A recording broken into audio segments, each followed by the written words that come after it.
Higit 400,000 pisong halaga ng hinihinalang shabu ang nakumpiska mula sa isang lalaki na nagpakilalang police asset sa La Paz.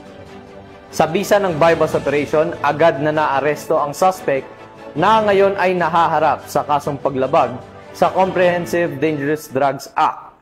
Magbabalita dyan si Patrolwoman Ladylyn Bansagon. Kamatod sa korte.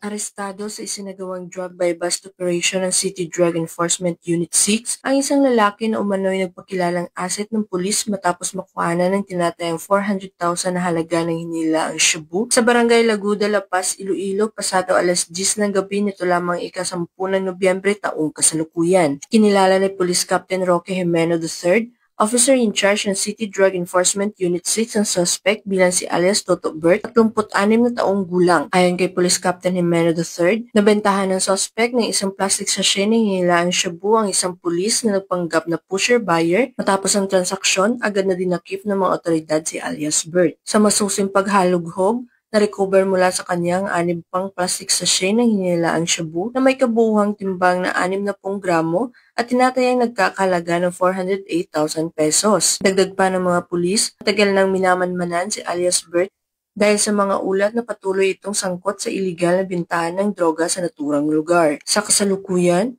nasa kustudiya na ng pulisya ang suspect para sa kukulang dokumentasyon at sasampahan ng kasong paglabag sa RA 9165 o ang Comprehensive Dangerous Drugs Act of 2002. Patuloy na pinapaigting ng Iloilo City Police Office ang kampanya kontra iligal na droga upang matiyak ang kaligtasan at katahimikan ng mga komunidad sa lungsod. Bagong PNP para sa bagong Pilipinas, serbisyong mabilis, tapat at nararamdaman. Mula dito sa Police Regional Office 6, ako ang inyong Police News Network Correspondent, Patrolwoman Ladylyn Bansagon, alagad ng batas, tagataguyod ng balitang pulis.